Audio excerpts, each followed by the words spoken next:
మంత్రి కొండా సురేఖను పదవి నుంచి తప్పించాలనే పట్టుదలతో ఉన్న ముఖ్య నేత అందుకు సంబంధించిన ఆపరేషన్ బాధ్యతలను డిప్యూటీకి అప్పగించినట్లు అత్యంత విశ్వసనీయంగా తెలిసింది.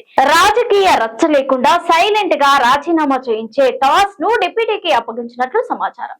మంత్రి కొండా సురేఖ కూతురు సుష్మిత వివాదాస్పద ఆరోపణలు ఇరుకున పెడుతున్న నేపథ్యంలో కొండాను మంత్రి పదవి నుంచి తప్పించాల్సిందేనని ముఖ్య నేత పట్టుతో ఉన్నట్టు తెలిసింది. బీసీ మహిళ తదితర రాజకీయ లెక్కలతో ఢిల్లీ అధిష్టానం ఆమెపై కొంత సానుకూల ధోరణితో ఉన్న నేపథ్యంలో హైకమాండ్ ను ఒప్పించి కొండా సురేఖను తప్పించే బాధ్యతను డిప్యూటీకి అప్పగించినట్లు సమాచారం. మంత్రి కొండా సురేఖను పదవి నుంచి తప్పించాలనే పట్టుదలతో ఉన్న ముఖ్య నేత అందుకు సంబంధించిన ఆపరేషన్ బాధ్యతలను డిప్యూటీకి అప్పగించినట్టు అత్యంత విశ్వసనీయంగా తెలిసింది. రాజకీయ చర్చ లేకుండా సైలెంట్ గా రాజీనామా చేయించే టాస్ ను డిప్యూటీకి అప్పగించినట్టు సమాచారం. మంత్రి కొండా సురేఖ కూతురు సుష్మిత వివాదాస్పద ఆరోపణలు ఇరుకున పెడుతున్న నేపథ్యంలో కొండాను మంత్రి పదవి నుంచి తప్పించాల్సిందేనని ముఖ్య నేత పట్టుతో ఉన్నట్టు తెలిసింది.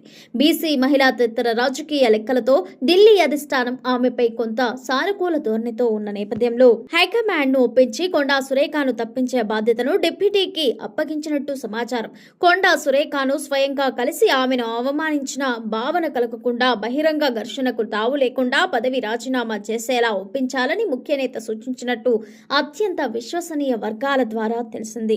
ముఖ్యమంత్రి రేవంత్ రెడ్డిని పరకాల ఎమ్మెల్యే రేవూరి ప్రకాష్ రెడ్డిని ఉద్దేశించి కొండా సుష్మిత చేసిన వ్యాఖ్యలతో మొదలైన వివాదం ఇప్పటికే పార్టీ క్రమశిక్షణ వ్యవస్థ ముందుకు వెళ్ళింది.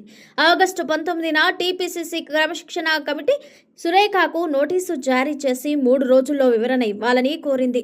తన కుమార్తె వ్యాఖ్యలు వ్యక్తిగతమైనవని, వాటికి తనను బాధ్యురాల్ని చేయడం సహజ న్యాయ సూత్రాలకు విరుద్ధమంటూ సురేఖ స్పందించారు. నోటీసులను ఉపసంహరించుకోవాలని కూడా కోరారు. అయితే ఈ విషయం అక్కడితో ఆగలేదు. సురేఖపై చర్యలు తీసుకోవాలని కాంగ్రెస్ ఎమ్మెల్యేలు, ఎమ్మెల్సీలు బహిరంగంగా డిమాండ్ చేయడంతో పరిస్థితి మరింత తీవ్రమైంది.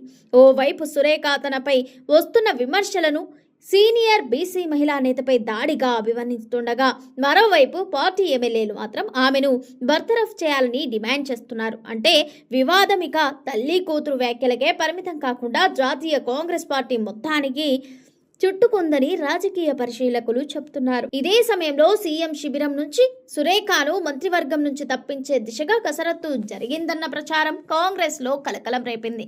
దాదాపు 40 మంది ఎమ్మెల్యేలను ఒకే వేదికపైకి తీసుకొచ్చి సురేఖకు వ్యతిరేకంగా బలప్రదర్శన చేయాలన్న ఆలోచన జరిగినట్టు రాజకీయ వర్గాల్లో ప్రచారం సాగింది. అనుకున్న స్థాయిలో ఎమ్మెల్యేలు సమీకృతం కాకపోవడం ముఖ్య నేత శిబిరానికి రాజకీయ హెచ్చరికగా మారింది. తాజాగా 17 మంది ఎమ్మెల్యేలు బహిరంగంగా సురేఖపై చర్యలు కోరగా, ఆ తర్వాత మరో 10 మందికి పైగా అదే డిమాండ్ చేసినట్టు తాజా కథనాలు వెల్లడించాయి.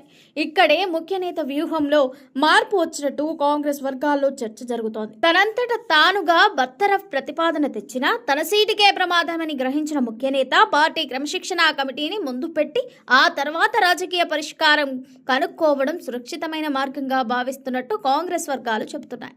అందుకే బహిరంగంగా ఘర్షణకు దిగకుండా ఇది క్రమశిక్షణ కమిటీ పరిధిలోని అంశమనే పరిమిత వ్యాఖ్యలకే వ్యవహారాన్ని కట్టిపడేయడం వెనుక వ్యూహాత్మక ఆలోచన ఉన్నదనే అభిప్రాయాలు వ్యక్తమవుతున్నాయి.